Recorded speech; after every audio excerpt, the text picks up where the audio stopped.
오늘 말씀의 주제가 무엇입니까?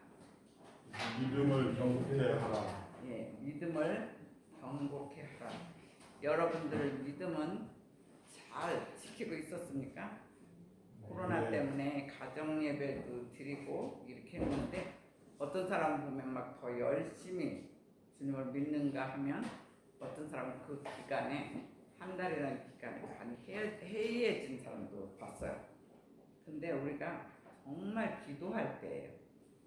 정말 때가 점점 가까우면 저에게 기도를 엄청 시켜요. 어저께도 11시 정도부터 기도를 시작했는데 밤새 기도시켰어요. 밤새 기도시키고 1시간 반 정도 아침 무렵에 잠깐 자고 왔어요. 그래서 설교 시간만큼은 그래도 서서 잘 할 수 있게 해달라고 기도하고 왔어요. 그러면서 하나님, 도대체 우리가 어떻게 기도해야 됩니까? 코로나19 때문에 세계와 나라와 교회와 가정들이 죄악이 가득한 건 아는데 우리가 어떻게 기도해야 돼요? 근데 처음에는 아무 얘기도 없으세요. 그래가지고 저는 이렇게 기도합니다. 이렇게 기도하면서 제 기도를 밤새 한 거예요. 저는 이렇게 기도합니다. 근데 하나님도 전 세계 너희들 하나님 나라를 만들고 싶은데 지금 그렇지 못하고 걸림돌도 많고 죄부터 회개하라 그랬어요. 그리고 맨 마지막에 중요한 메시지는 이 땅에서 공산주의가 사라져라 그렇게 기도하라고 했어요. 그렇게 하면서 주신 실화가 오늘 실화예요. 지금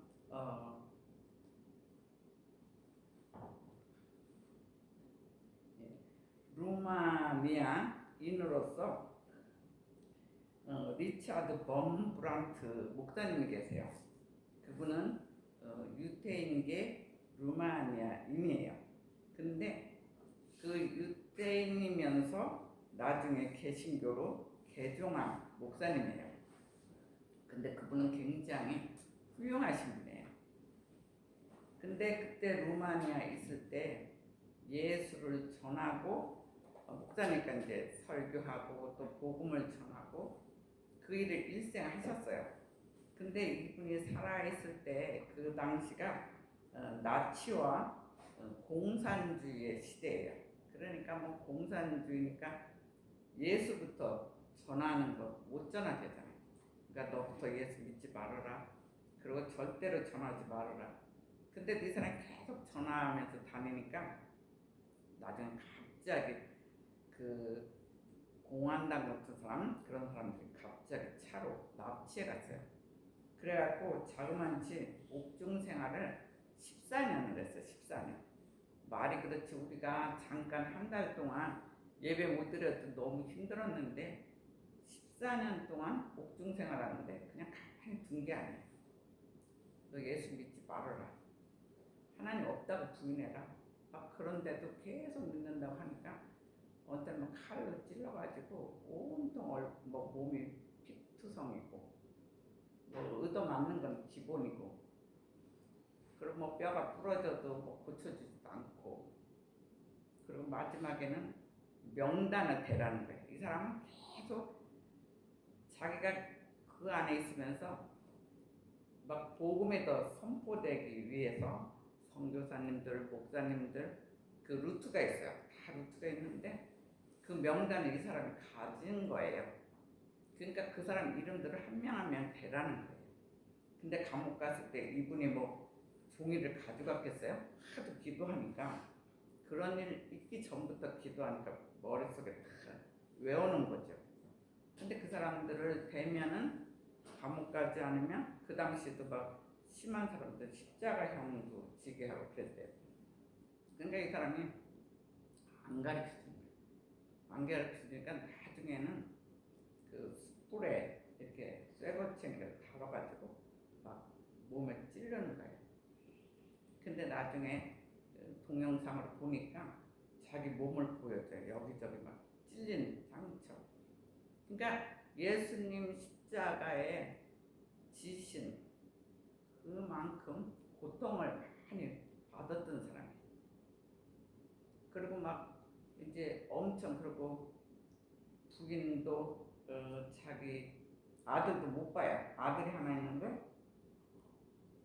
나중에는 이 사람이 하도 얘기를 안 하니까 부인도 다른 감방에다 가둬놓고 남편이 죽었다 그래요. 남편이 죽었다 그러고 자녀는 혼자 남으니까 유태인 애들 우와 같은 아이들 있는 데다가 처박아 놨어요.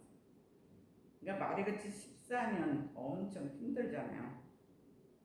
근데 한참 한 뭐 10년은 좋게 거기서 있었나 봐요. 있었는데 갑자기 방송에 들리는데 뭐라고 얘기했냐면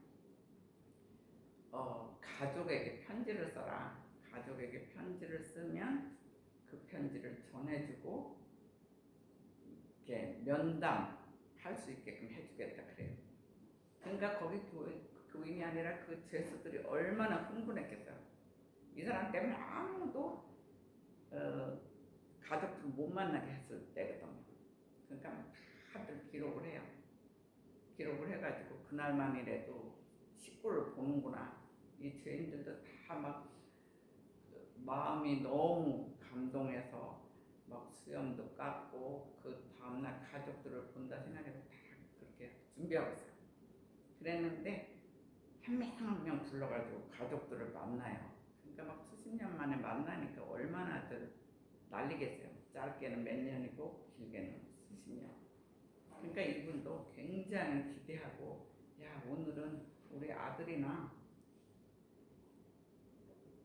우리 부인을 만나겠구나 이렇게 했는데 다 불렀는데 이 사람만 안 불러요.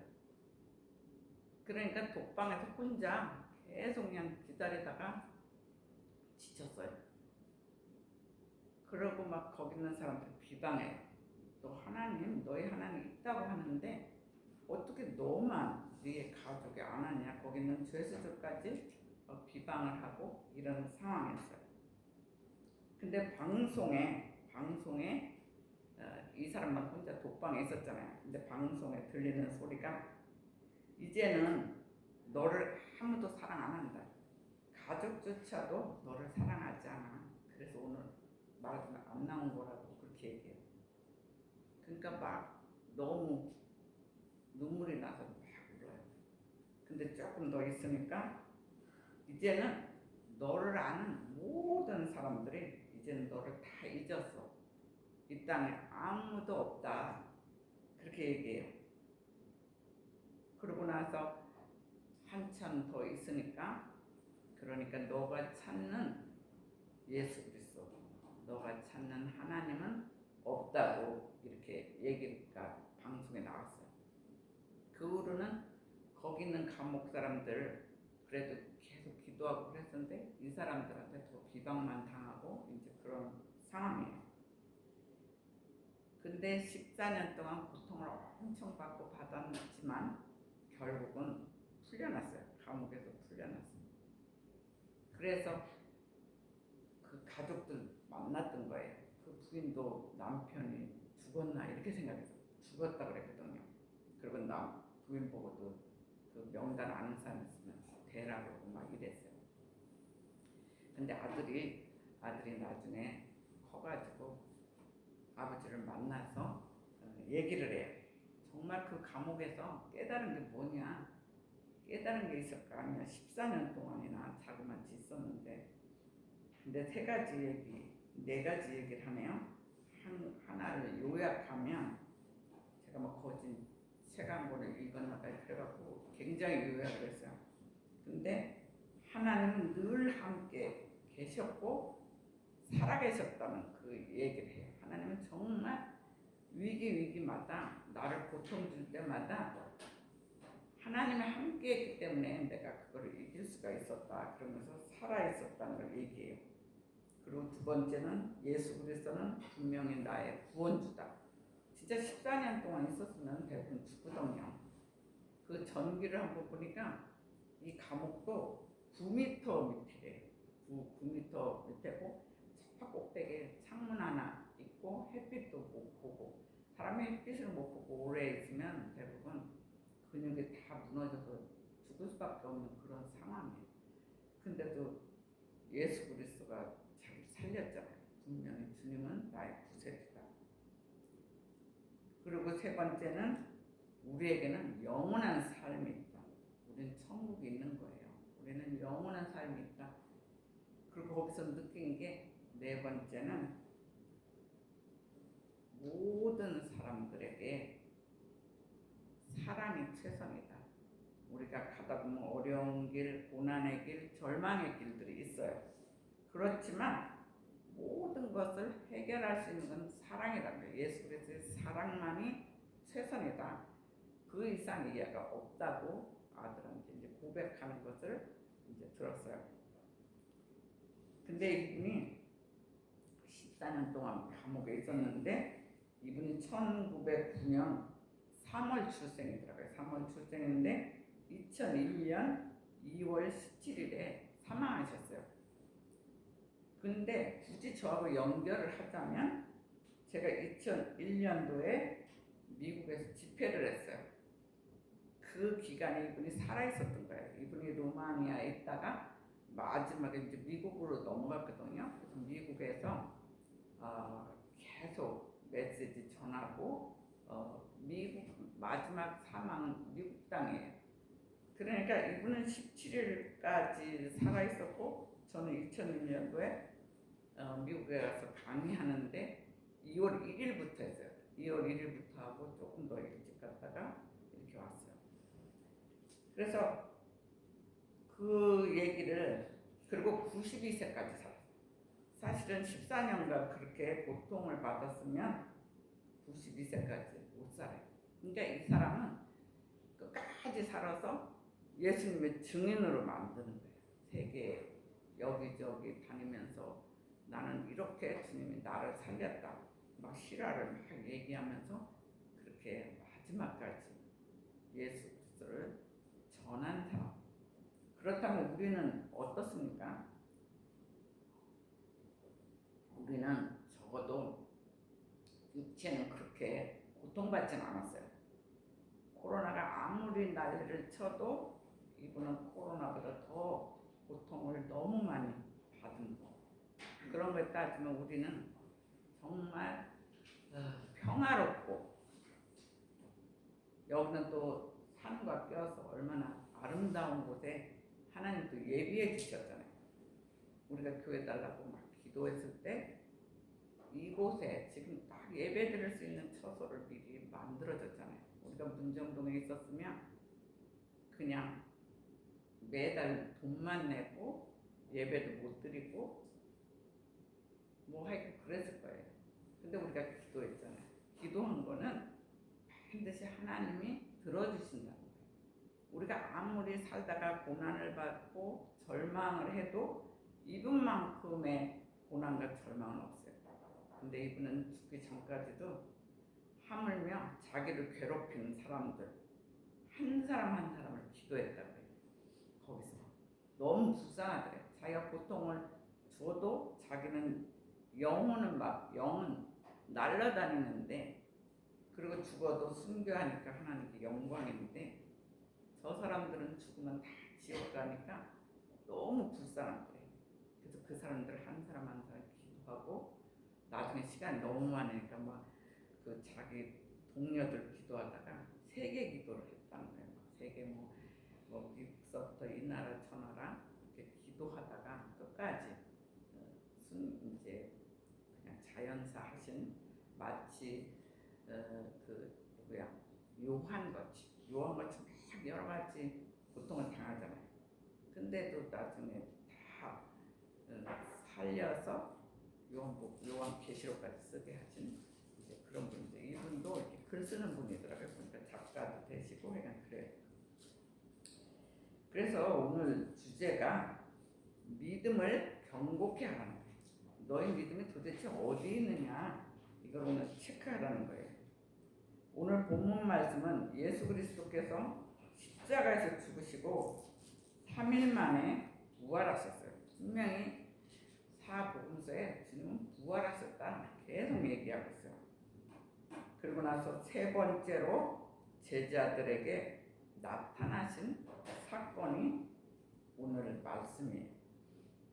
근데 이 사건은 역사적인 사실이라고 저자마다 그렇게 얘기하고 있어요. 우리들에게 주시는 첫 번째 메시지는 너희는 믿음 없는 과거로 돌아가지 말라 그랬어요. 우리는 잘 지내다가 이렇게 코로나 사건이 있으면 어느 정도 믿음 없는 과거로 돌아가는 사람도 있어요. 근데 그러지 말라는 거예요. 2절 다 같이 읽어주세요.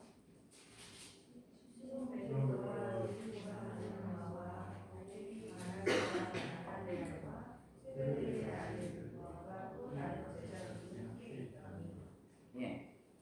그러니까 예수 제자들은 부활을 분명히 목격했어요. 예수님 만났으니까요. 그런데 자신들이 무엇을 어떻게 해야 할지 몰랐다는 거예요. 십자가에 이렇게 돌아가신 거 보고 나중에 제자들은 예수님을 부활을 목격했어요. 만났어요. 근데 예수님이 십자가에 돌아가시니까 이들에게 급박하게 다가온 것은 생계 문제가 압박해 왔다는 거예요. 그러니까 지금도 뭐 다른 나라는 생계가 지금 문제잖아요. 막 사재기하고 어떤 나라는 너무 막 다 사재기를 해서 간호인이 호소를 해. 내가 먹을 거가 있어야 당신네들을 저기 고쳐주고 도와줄 수 있지 않느냐. 적어도 간호사, 의사들 이분들이 먹을 수 있는 정도는 남겨놔야지 어떻게 다 가져가냐 막 이렇게 세계는 지금 난리예요. 근데 이들도 생계 문제라 예수님이 없으니까 그게 제일 급박했어요. 근데 예수와 함께 있을 때는 적어도 먹고 자는 문제는 없었다는 거예요. 그분은 능력자잖아요. 어때 막 병도 고쳐주시고 예수 그리스도의 능력이 있었기 때문에 그들은 다 먹고 살고 편안했는데 예수님이 없으니까 그들은 예수님처럼 병을 고치는 능력도 없고 또 말씀을 선포하는 능력도 엄청 약했다는 거예요. 3년 동안 계속 같이 살고 그 설교를 들었고 막 이렇게 했지만 예수님 떠나니까 하나도 능력이 없어요. 예수님만 능력이 있었던 거죠. 근데 목표를 잃은 제자들은 할 수 없이 베드로가 나는 내 고향 고기 잡으러 간다 이렇게 했을 때 이전 직업인 다른 사람들도 다 같이 업으로 돌아갔다는 거예요. 그들은 디베랴 바다에서 밤새 고기를 잡았어요. 그렇지만 물고기 한 마리도 못 잡았다는 것을 성경에서 얘기하고 있어요. 그것도 기적 아닙니까? 이들이 물고기 잡는 거는 예수님보다 더 프로예요. 엄청 뭐 태어나서부터 부모한테 배운 것도 물고기 잡는 거고 이렇게 했는데 그날은 한 마리도 못 잡았다는 거예요. 제자들이 물고기 잡으러 갔는데 그것도 기적인 것 같아요. 한 마리도 잡았다고 성경에 나온 구절이 없어요. 그건 뭐냐면 영적으로 우리가 볼 때 예수를 떠난 삶, 예수를 떠난 삶은 영적으로도 궁핍하다는 거예요. 영적으로 궁핍하고 육적으로도 궁핍하다는 걸 우리가 알라는 거예요. 예수를 떠나면 영적으로 완전히 메말라지고 육적으로도 먹거리가 없다는 거예요. 우리나라는 그래도 백성들이 많이 인격적으로 성장했어요. 그리고 그동안도 많은 고난을 당했기 때문에 준비하는 것들은 굉장히 잘해요. 뭐 사재기 하는 사람도 없었고 오히려 힘든 사람 돕는 곳들이 계속 지금도 막 기쁨들을 가지고 어려운데 돕고 막 그러고 있어요. 그만큼 예수 그리스도를 믿는 사람도 많이 또 늘어났죠. 그런데 예수는 베드로에게 부여한 사명을 잊고 잘 깨닫지 못했다는 거예요. 한번 3절 한번 더 읽어주세요. 3절.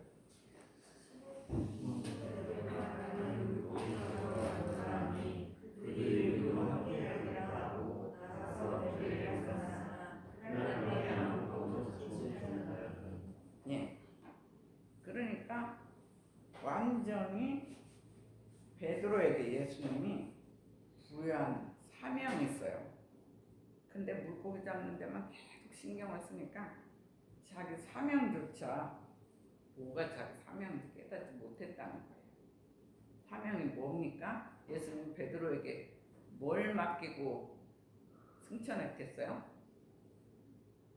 아무도 모르겠어요. 너무 조용해요. 네. 다른 게 아니라 복음 전파예요. 너희들은 땅끝까지 복음을 전해라. 그 사명을 주셨어요. 그리고 난 분명히 3일 만에 부활하겠다 했는데 처음에 그것조차도 믿지 않았어요.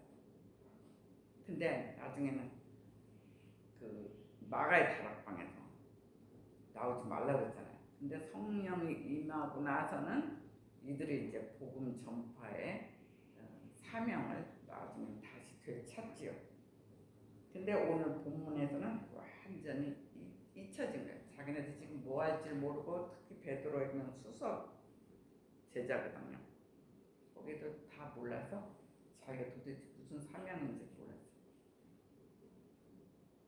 그래서 우리도 예수 그리스도를 잘 믿다가 세상에 좋아서 자기 일이 더 중요하다고 생각해서 예수 그리스도를 버리고 떠나가면 우리 예수 그리스도 제자처럼 우리 역시도 물고기도 한 마리도 못 잡는 쉽게 말해서 영육이 궁핍한 상태로 산다는 거예요. 너희들은 예수 그리스도를 아무리 이렇게 뭐 코로나고 뭐고 이래도 주님을 붙들어야 돼요. 더 기도해야 돼요. 주님을 아예 떠나면 우리는 영육이 더 궁핍해져요. 그때부터는 계속 고난의 길만 오는 거예요.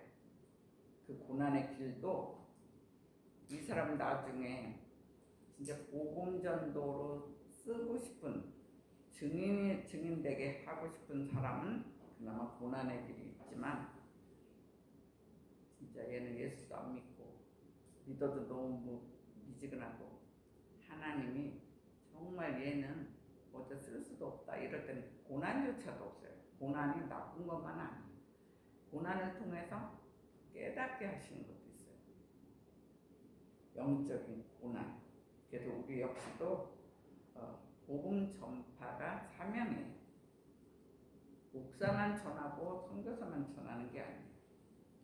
누구나 예수 그리스도를 알면 사랑하는 가족들부터 전해야 돼요. 가족들 전하고 더 나아가서 이웃과 나라와 세계까지는 못해도 우리가 세계에 정말 선교사님들 위해서 또 우리 교회에서 이렇게 나가서 일하는 분들을 위해서 우리는 기도해야 돼요. 그것이 우리가 또한 예수 그리스도의 증인이에요. 저와 여러분은 예수 그리스도의 복음의 증인이 되시기를 주의 이름으로 축원합니다. 아멘. 그리고 두 번째 메시지는 너희는 디베라의 기적을 베푸신 주님을 만나라고 했어요. 디베라에서 기적을 베푸셨거든요. 그 주님을 오늘 이 성소에서 너희들도 만나라는 거예요. 교회 오는 게 중요한 게 아니라 교회 와서 예수 그리스도의 그분을 일대를 만나야 돼요. 자, 4절 한번 읽어주세요. 4절입니다.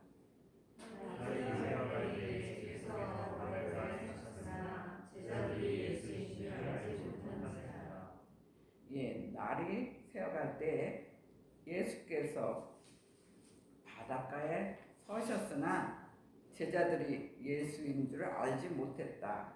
그러니까 제자들 만나려고 미리 가신 거예요. 가가지고 바닷가에 딱 있는데 제자들이 몰랐어요. 정말 부활할 줄 몰랐어요. 그냥 십자가에 처참하게 돌아가신 걸 봤거든요. 근데 이들이 얼마나 불쌍한가. 예수님 입장에서 보면은 불쌍하잖아요. 자기만 따라다니다가 자기가 없으니까 할 일도 없고 가난해지니까 고기잡으러 도로 갔어요. 그리고 그때만 해도 막 벌벌 떠는 거예요. 자기네들 잡히면 예수님처럼 십자가에 달려야 되니까 얼마나 걱정됐겠어요. 그러니까 예수님이 가서 얘들아 너에게 고기가 있느냐? 그럴 때 대답하면서 없나이다 이렇게 얘기해요. 제자들은 고기를 잡는 것이 정말 프로예요. 능숙한 사람들이에요. 그런데 주님을 떠나면 주님이 함께 하지 않을 때는 물고기 한 마리도 잡을 수 없다는 거예요. 우리도 주님을 떠나면 영역이 아주 궁핍해져요. 예수님은 다시 그물을 배 오른편에 던지라 그리하면 얻으리라. 예수님은 그 고기 잡는 거에 프로가 아니에요. 원래는 아버지가 요셉이 목수였었잖아요. 그러니까 나무 가지고 뭐 책상도 만들고 의자도 만들고 뭐 그런 거에는 예수님이 프로예요. 그래서 하도 그런 걸 깎고 막 만들고 해서 팔힘이 굉장히 좋았다 그래요. 전체적으로는 제대로 못 먹어서 그분도 말랐지만 이 몸은 건강하신 발다리가 건강하신 그런 분이라고 해요. 그런데 제자들이 순종했을 때 많은 물고기를 잡았다는 거예요. 여러분들 아잖아요. 153마리.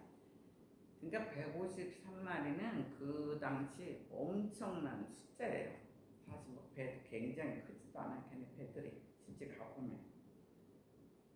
근데 우리가 아무리 우리 전공에 프로일지라도 우리가 다 뭐 전공이 있잖아요. 뭐 우리는 어학의 전공도 있고 어떤 사람은 뭐 건축도 했고 여러 가지. 그리고 뭐 어린 아이들은 나중에 나는 건축가 되고 싶다. 나는 뭐가 되고 싶다. 어린 아이들도 지금 꿈들이 있어요. 그런데 어른들은 이미 자기 자체 전공했어요. 프로예요. 프로일지라도 주님을 떠나면 하나님께 영광뿐 아니라 자기 자신의 세상의 영광도 얻을 수 없다는 거예요. 하나님하고 함께 해야 돼요.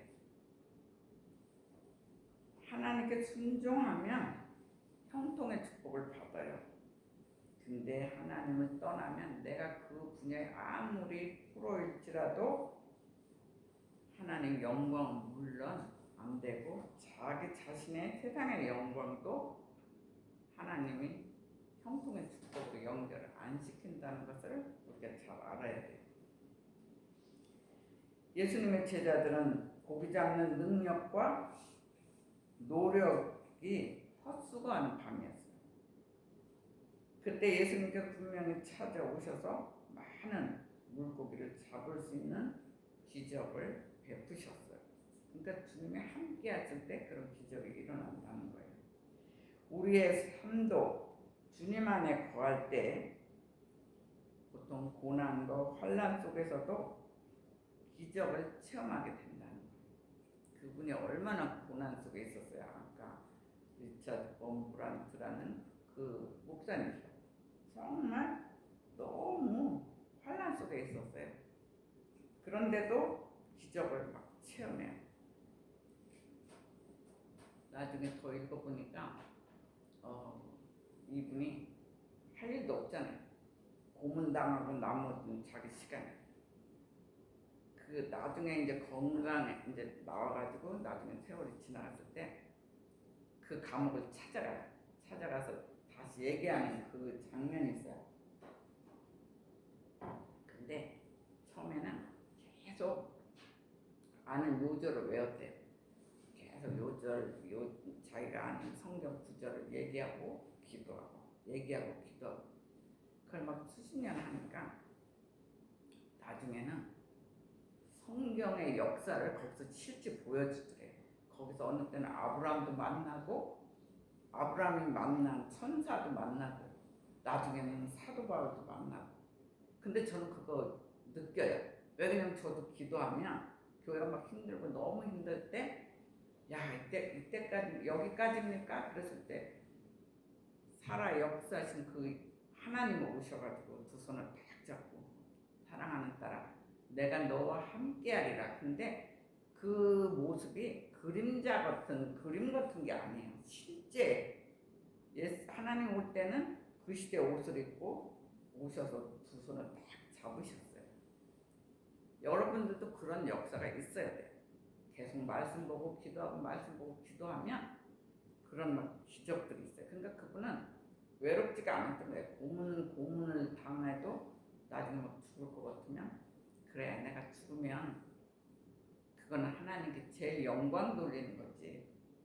이런 시간을 주신 거 주님 감사합니다. 이렇게. 근데 얘네들 하도 안 보니까 나중에 그 마약을 조금씩 저녁에 이렇게 타서 줘요. 타서 주니까 이게 뇌가 점점 망가져가지고 성경 구절 하나도 외울 수가 없게 되는 거예요. 없고 나중에는 자기가 그냥 하루에도 여러 번씩 했던 주기도문도 외워지지가 않는 거예요. 하도 그 상태를 망가뜨리니까. 그러니까 어느 때는 이래 하늘에 계신 우리 아버지 이름이 거룩하오며 이러고 그 다음부터 생각이 안 나요. 그다가 조금 있다가 또 한 구절 생각나면 조금 하다가 안 하고. 그러니까 안 하면 안 하는 대로 그래도 이제 막 하는 거예요. 하고 그날은 그냥 그렇게 맞췄다 그래요. 근데 조금 괜찮을 때는 설교를 해요. 이거는 하나님 앞에 나 이렇게 설교합니다. 그리고 성경책도 아무것도 없잖아요. 근데 그동안 그러니까 많이 성경 구절을 이제 뭐 책을 얼마나 많이 읽으셨겠어요. 그러니까 하나님 앞에 설교한다 이런 마음으로 계속 하루에 한 편씩 설교를 해요. 막 이런 설교도 하고 뭐 아브라함의 설교도 하고 뭐 여러 가지 설교를 해요. 그래서 저도 오늘 여러분한테 설교하는 게 아니라 하나님 앞에 제가 설교하고 제가 아닌 예수님이 하나님께 바치는 설교. 저는 그냥 저를 이용해서 직접 그렇게 해주세요. 그런 마음으로 왔어요. 다른 때 같으면 저도 예수님 대언으로 여러분에게 말씀 선포하는 건데 그분이 한 걸 이렇게 보니까 하나님께 직접 자기가 막 설교해요. 서서 막 설교하고 그리고 자기 때문에 걸리면 고통당할 사람들 계속 기도해요. 계속 기도하니까 그들이 이 사람 감옥에 있는데 그들은 계속 막 나중에 전 세계를 다니면서 복음 전하고 더 복음이 풍성해졌어요. 그 사람 감옥에 있는데 그러다가 나중에는 어떤 지경까지 왔냐면 성경 구절 하나도 생각 안 나고 주기도문도 생각 안 나고 자기 진짜 팔다리만 괜찮지 자기 머리는 이제 이미 다 기억을 상실할 정도로 고문을 당하고 마약도 막 무슨 이상한 약도 타고 막 그랬어요. 근데 그게 은혜가 됐어요. 뭐냐면 자기 기억도 하나도 안 나는데 자기 심장만 뛰더래요.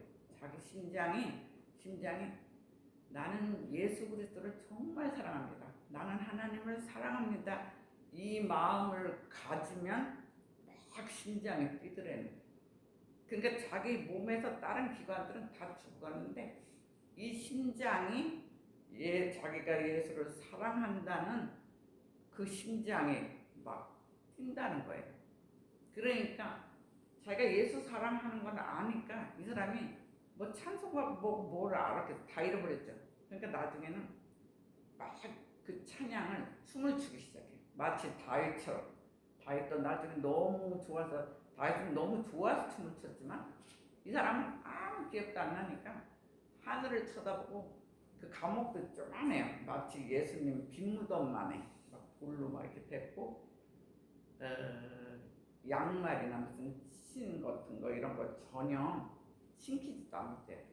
그러니까 없대요. 신발 같은 거 전혀 없고 뭐 덧신 같은 건 없는 거죠. 그냥 맨바닥에서 돌 위에서 그래도 뭐 하나님을 보면서 하면서 막 춤추는 거예요. 자기 사랑을, 자기가 주님 사랑한다는 걸 표현하기 위해서 막 춤을 춰요. 그래서 내가 무슨 생각을 했냐면, 나도 그렇게까지 고난까지 줄 정도로 하나님이 크게 쓰시진 않겠지만, 만약에 모든 게 기억이 잃어버려도 춤은 출 수 있겠구나. 그 자기 몸이 알잖아요. 내가 이거는 할 수 있겠네 이러면서 혼자 이제 동영상도 보고 글도 보고 막 이러면서 이 사람은 정말 대단한 사람이구나. 그래서 나중에 그 감옥에 가서 막 그래요. 근데 여러분들도 이 시간에 주님을 만나세요. 만나면은 실질적으로 주님을 만날 수가 있어요. 저 같은 경우도 어느 때는 궁정에 큰 왕궁에 들어가서 예수님의 손을 잡고 왕궁에서 춤을 췄어요. 근데 그게 그림이 아니에요. 실제 저한테는 예수님이 나타날 때는 저는 20대 모습이고, 그게 20대는 몸매가 제일 괜찮을 때잖아요. 근데 예수님은 30대 모습으로 오는데 그 구약의 시대 옷이 아니에요.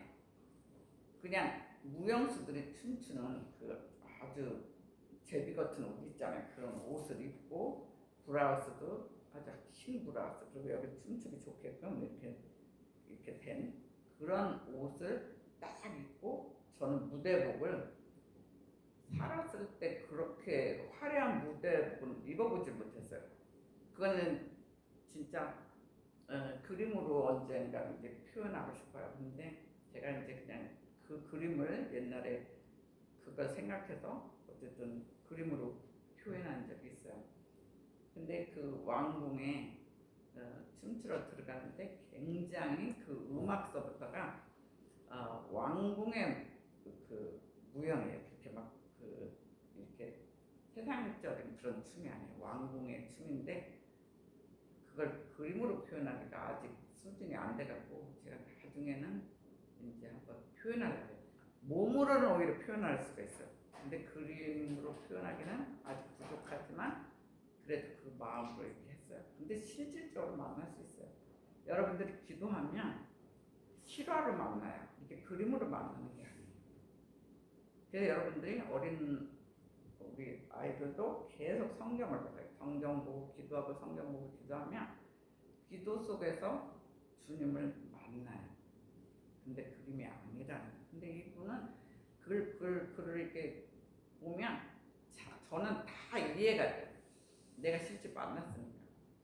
그리고 어느 날 이렇게 누워가지고 있는데, 침대에 누웠다가 이렇게 깰 때쯤 됐는데 예수님이 나타나셔서 사랑하는 자여, 내 영혼이 잘된 것 같이 내가 범사에 잘 되기를 바란다.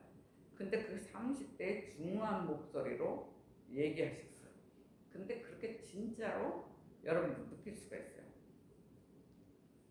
근데 그거는 여러분들이 그만큼 기도해서 밖에 사람들이 저 사람은 예수에 미쳤다 이 정도 되면 한번 만나주면 계속 만나요.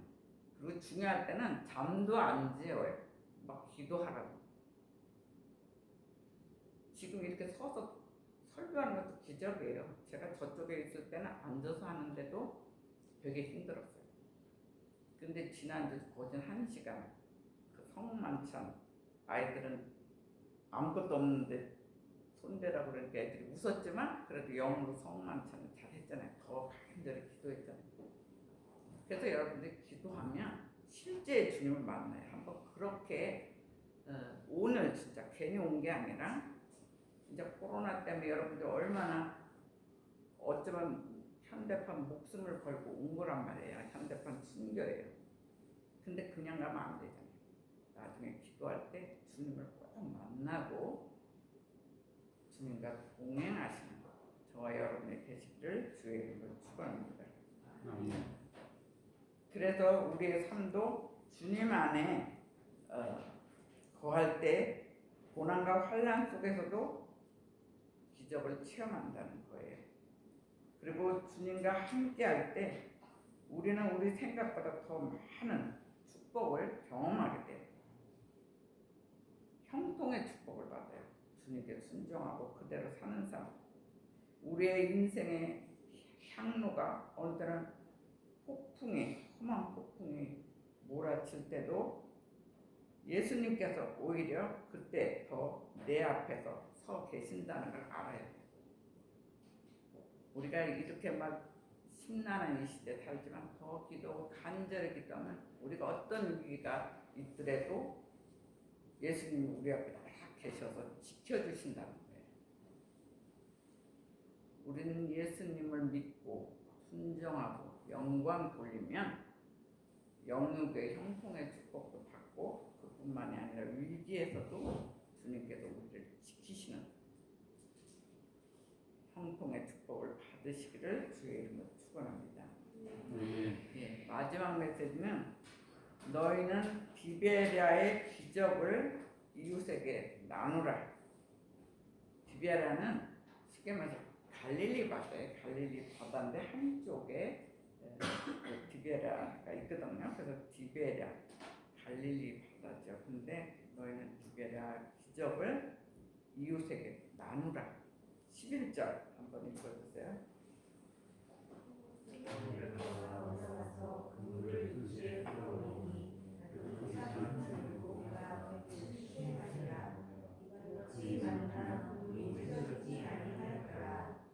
그 당시 153마리 그거 그 정도 걔네들 수준에는 그렇게 담으면 사실 그물이 찢어져요. 그물이 엄청 크고 막 배도 큰 그게 아니에요. 근데 이게 그물도 찢어지지 않았다는 것도 주님이 도와주신 그 기적의 사건입니다. 그래서 예수의 제자들이 주님께 순종하고 찾아오신 주님을 만날 때 분명히 많은 물고기 정말 153마리를 잡는 기적이 분명히 있었어요. 우리가 어느 땐 최악의 상태에서도 주님을 찾고 기도해야 하는 거예요. 우리가 어느 때는 막 지금 세상이 전 세계로 얼마나 힘드니까 하나님은 공산주의를 완전히 없애고 공산주의로서는 하나님 나라가 서지 않으니까 그래서 세상에 죄악들 다 회개하고 하나님 나라가 이루어지길 원해요. 우리나라도 하나님 나라가 되길 원하고 다른 세계들도 미국도 원래는 크리스찬 나라기 때문에 그 보통 초등학교서부터 다 성경 공부 시간이 있었어. 성경 공부 시간. 그게 다 성경 공부하던 그런 나라였어요. 초등학교부터 계속 그랬어요. 근데 이게 케네디 시절에 대통령 시절에 그거를 싹 없애버렸어요. 근데 우연인지 모르지만 그 후로 케네디 가에 유명한 사람들 다 죽잖아요. 그것도 막 되게 좋게 죽는 게 아니에요. 총에 맞고. 그래서 진짜 우리들이 예수를 믿어야 돼요. 예수를 믿어서 하나님 나라를 만들어 줄 때 우리 후손들이 살 수가 있어요. 지금 이대로 두면 아이들 때는 너무 힘들어요. 경제도 무너지고 뭐 정치계도 엉망이고 막 진짜 우리 아이들이 살 수 없는 땅이에요. 우리한테 힘은 예수 그리스도예요. 예수 그리스도를 믿고 순종하고 하나님 나라를 만들어 줘야 우리 자녀들이 이 땅에서 숨쉬고 살 수가 있어요. 이게 코로나 정도가 문제가 아니에요. 여러분들은 여러분 자리에서 예수 그리스도를 믿고 내가 너를 통해서 이 일을 했으면 좋겠어. 그러면 그 일을 해야 돼. 사업을 해도 하나님 영광을 위해서 나는 하겠어요. 이런 사업은 절대 안 망해요. 잠깐 위기는 있어요. 근데 잘 돼서 내 회사를 더 키워야 되겠다.